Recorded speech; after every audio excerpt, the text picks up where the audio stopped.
you just take the mounting block off and just make sure that way you can get to that one screw as well. But the first thing we're going to do is take the guard off. All the names. So that I'm watching should be it right here. 8 millimeter. Yeah, that won't fit it. You filming me too? I am. You putting it on Snapchat? Snapchat's limited at 10 seconds. Oh, okay. But you can't do this all in 10 seconds? Surprisingly. Send in, I know guys who post like 3-minute videos in 10 seconds on it. On Snapchat? So then this is 8 millimeter here. So, yes. Can you see, Nina? Yes.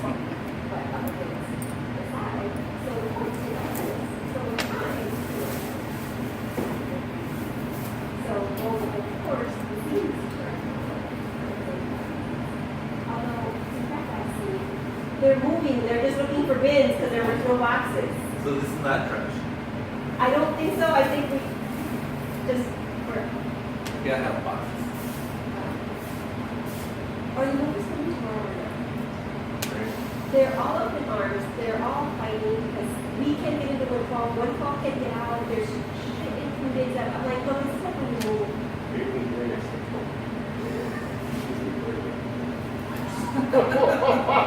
I don't really care what you say, but you might care what you say. I just want to throw that out there. So once the screws are out, you can.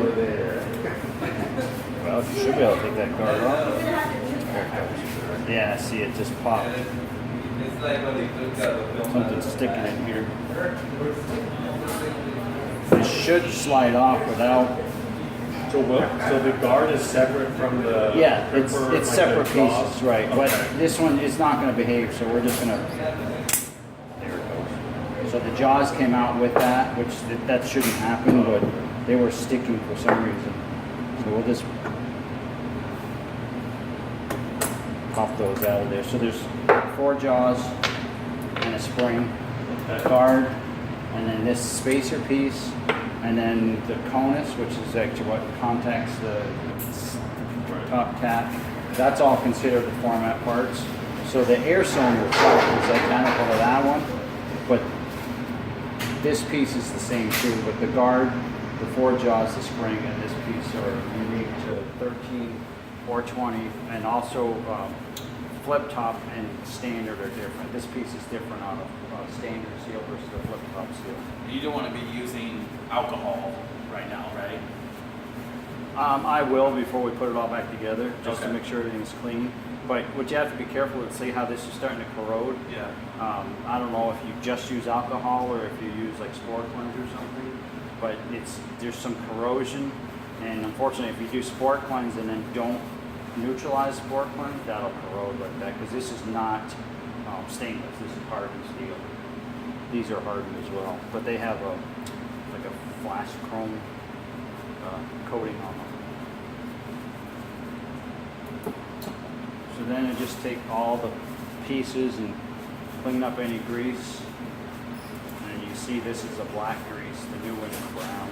So, just like gloves, BSC stuff, that one part that was there. Yeah, this is pretty dry and sticky. FAA.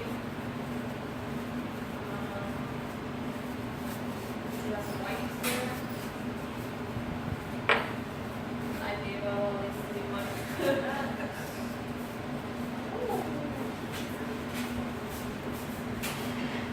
Definitely, do you think we'll stay until the very last minute?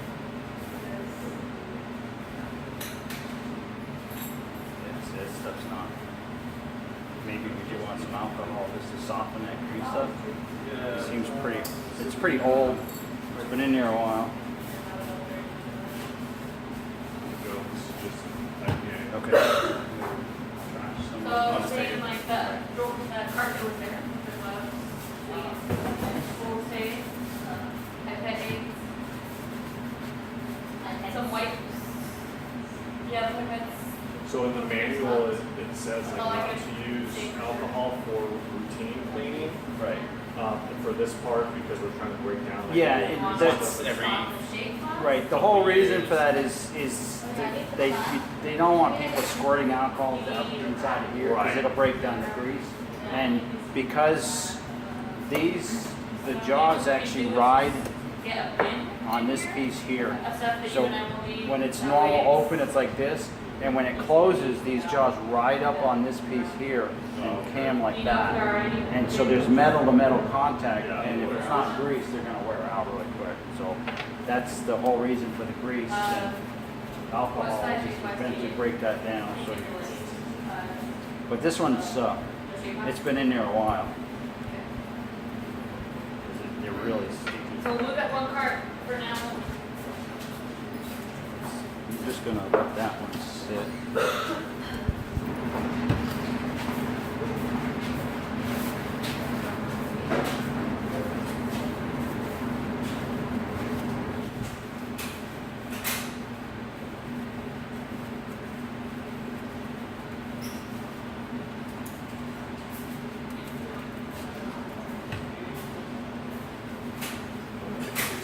Yeah, that's it. It's actually not too bad. The number of parts that it breaks down to.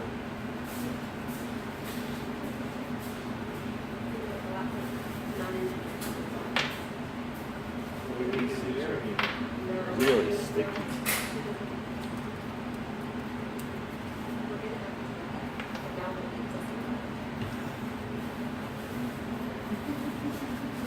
Get it there?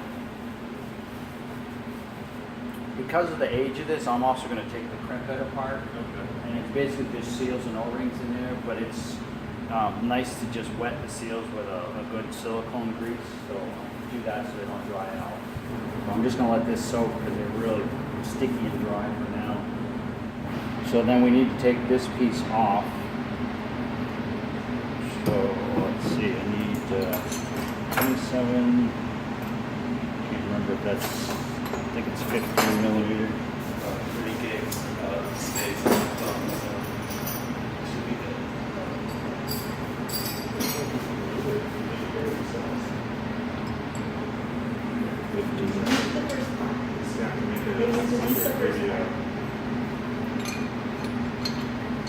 The one you're gonna hold me ransom for? I think I caught you before you said anything too terrible. I don't know either.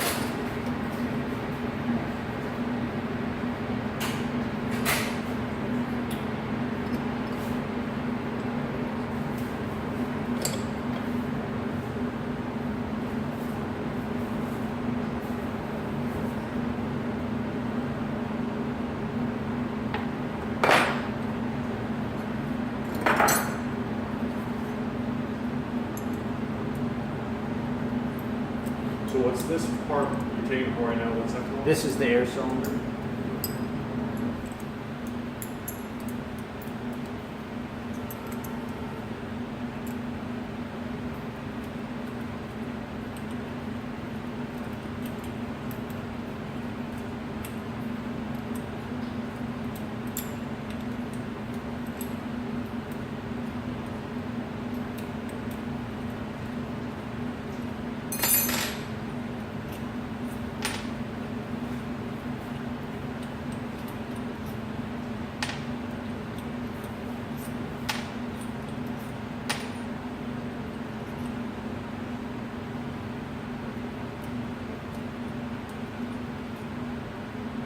I'm gonna leave those two in there for just a second.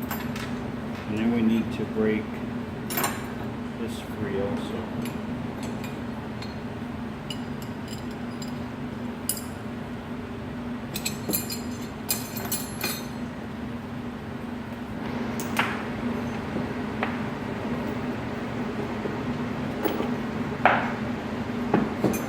And then the easiest way to get this is to, if you leave two screws in and just engage a couple of threads, you just give it a tap. And that'll break the cylinder free, and then you can remove it the rest of the way.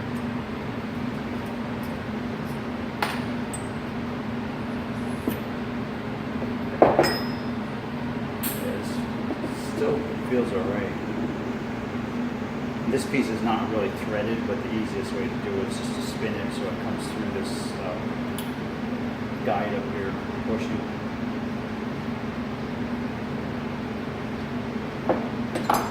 Good. No more cleanup work.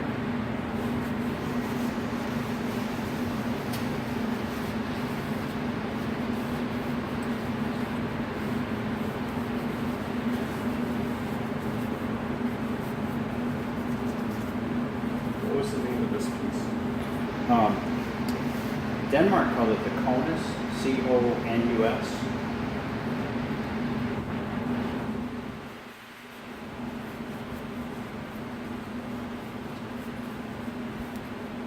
So there's a small O-ring down inside of here,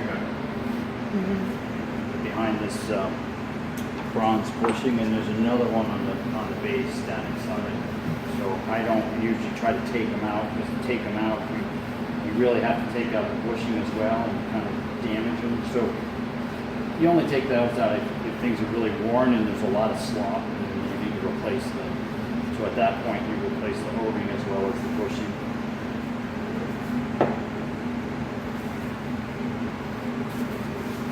And then this is the piston seal ring. I wipe that down, and then there's this other little seal right here, the red O-ring.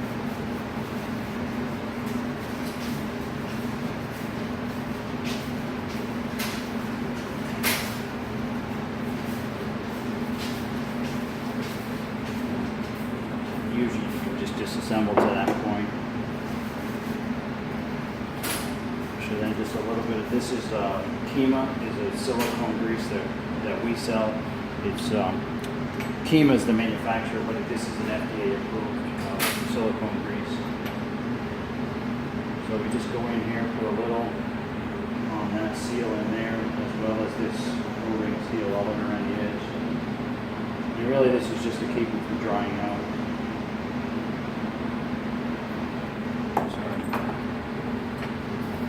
And then there's the one down inside of here.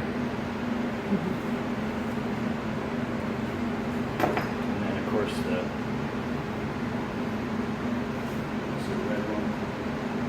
And then the main seal right here.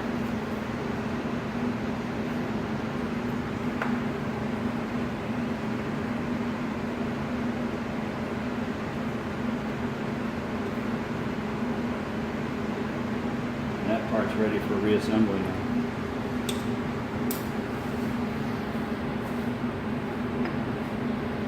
So we just get pressed into the base. This piece get on. Again, we just spin it. Like I said, it's not threaded, but it goes on easier if you spin it down. And then the only thing you want to make sure is that you line up the threaded piece for the air top half and the bottom half, you line them up together, and then you can kind of look through to make sure your screw holes line up, snap it together.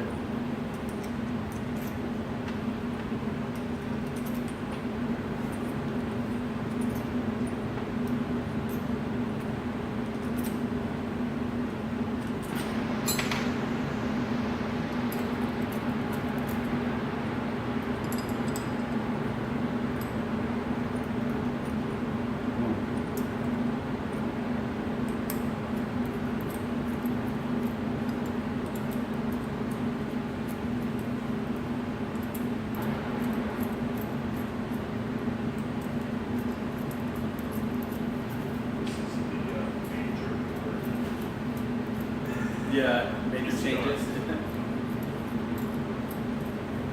And then when I tighten these, just like if you're doing on your car wheel, kind of, To the star. yeah, you kind of do hit that one and then do the one opposite that. And you can back up one, hit the one opposite that. Got this one over here. This one here. Okay, set that aside. Actually, you can go ahead and put this piece on. Bonus. Yeah.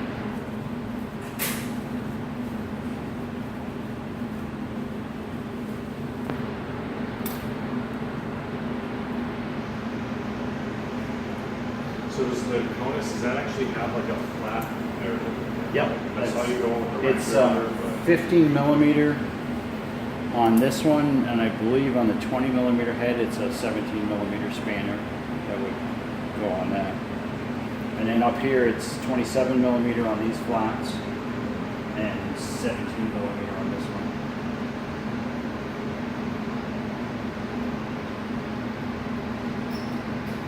And what I'm going to do is, just so we can tighten this up, I'm going to go ahead and lock these down, but then we'll loosen them later to readjust it.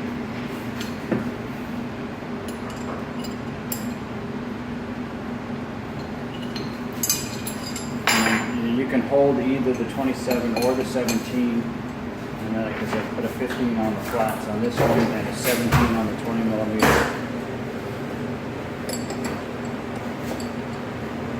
And you just want to make sure that that's snug on there so it can't back itself out. Okay. Now we'll go back to cleaning up these parts.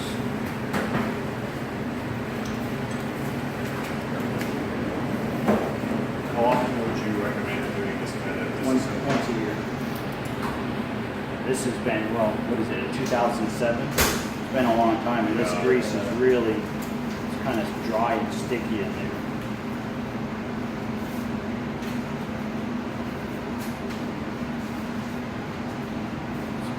It's pretty good.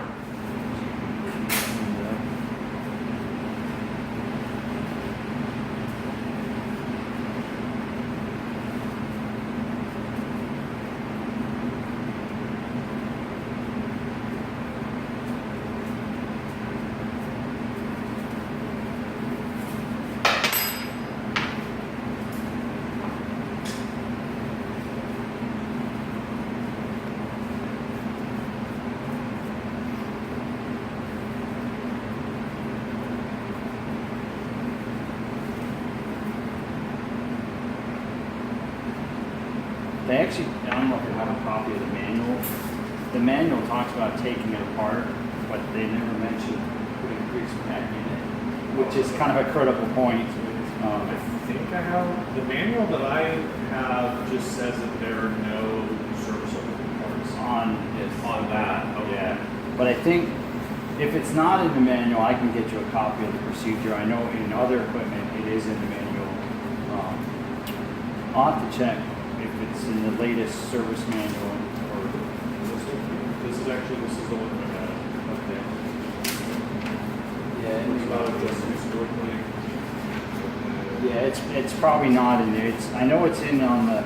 Like we use the same crimp head on the FPC 50, which is an automated filling, plugging, and crimping equipment. And even in there, they talk about taking it apart, but they never mention greasing it when you put it back together. And that's pretty critical. Which unit is that? It's called an FPC 50. FP? Yeah, it's a fully automated. It's fully plugging in. Okay, got it. Take a look at that. Just trying to get like as much reference material. That you probably won't find that manual online Oh, on okay. our website because it's more of it's considered a custom machine rather than standard. Okay. But I can get you a copy of the procedure. Our internal SOP for this is old enough that when I named off the guy who wrote it, literally every single person would. Who? Yeah. And someone's like, oh, I think he was a consultant. He wasn't actually like, he didn't really work with him very long.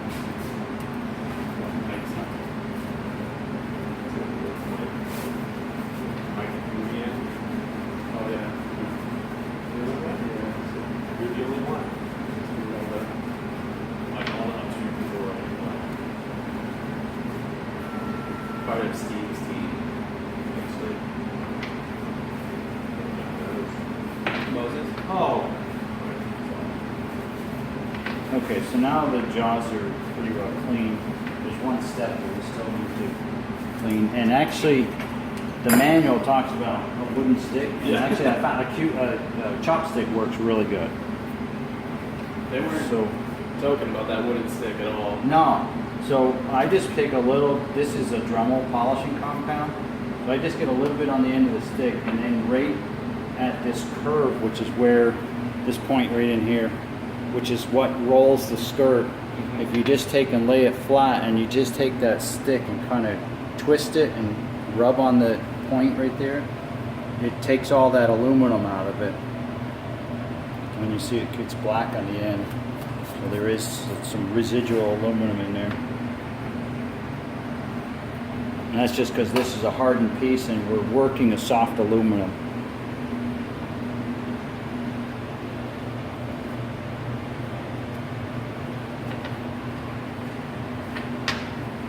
Paper towel's getting a little wet here.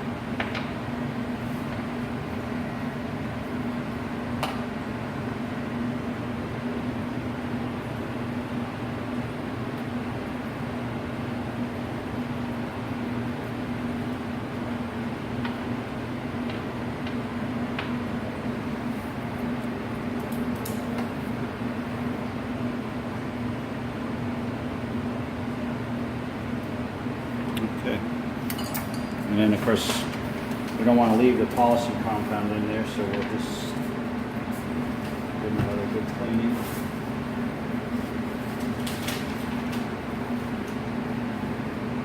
Usually you can, it's nice and shiny right now. If there was buildup of aluminum, it gets kind of more of a dull matte finish look on the, in that polished corner right in there.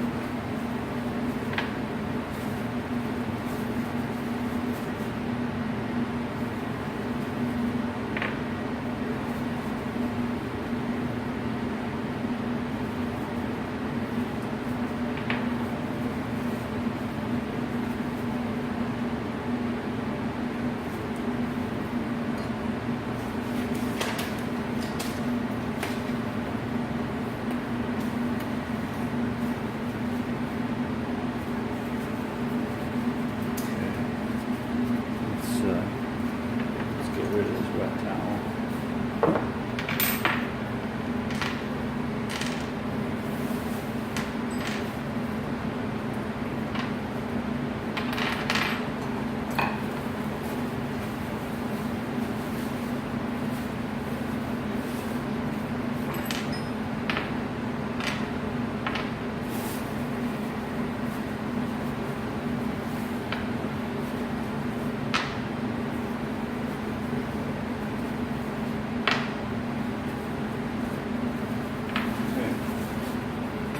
Now I'm using Roll Call Food Lube Extreme, which is also a FDA approved grease.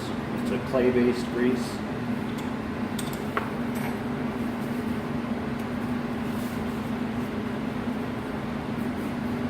So what works good is if you take the guard ring, put it upside down, you can kind of set this on here and just rest it. And then we always put some grease on the shaft of the cylinder.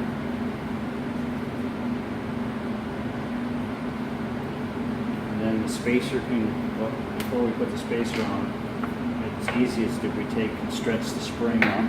Oops. Stretch the spring onto the spacer, just so it's sitting like so. And you can drop that on there.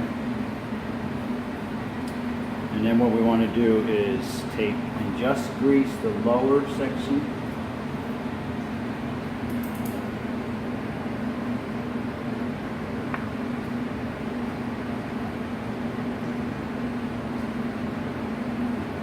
Get the top of the spacer, but you don't want the grease to go up on the high part. You just don't want it any chance of it migrating out. And then we'll do that part afterwards. So then these jaws are all numbered. So this one has a 4 and a 1 and so forth. So we put them on. So 1 goes there. So then 1, 2, 3, and then 4. And so once the jaws are on, you can hold them and then just pop the spring up and it holds everything in place. Dave, you mentioned people don't assemble the jaws correctly, so not. Well, they're machined as a match set, so if you put them backwards, they say that they may not work as well, but I'm not sure how critical that really is. And then just put a little grease right on the spring because that does move all the time when the jaws are cycling in and out.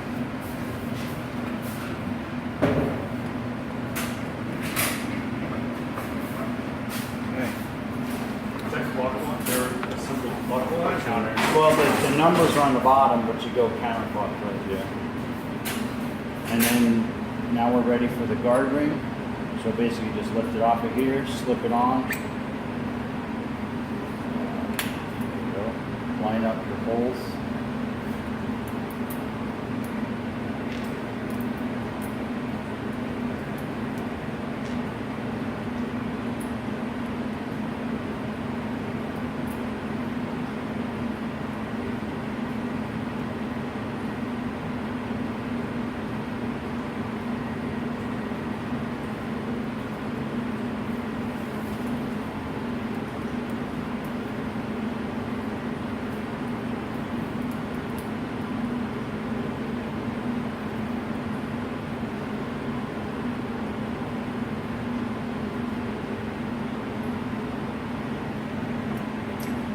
There's an 8mm wrench.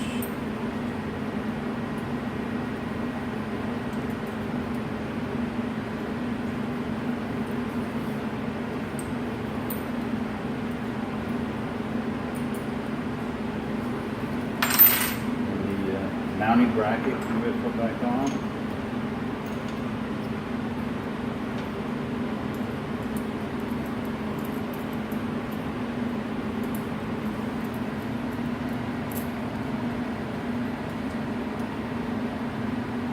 Basically tightening everything at about a quarter past snug. Yeah. Yeah, I don't know if there's an actual torque spec on them, but it's just snug them up. Yeah. And then, of course, lastly, put the air fitting back on. And I think, Actually tighten it. yes, that should be, I think it's a 9mm, 10. That's probably wrong. No, 9. So let's make sure that that's 8. 8.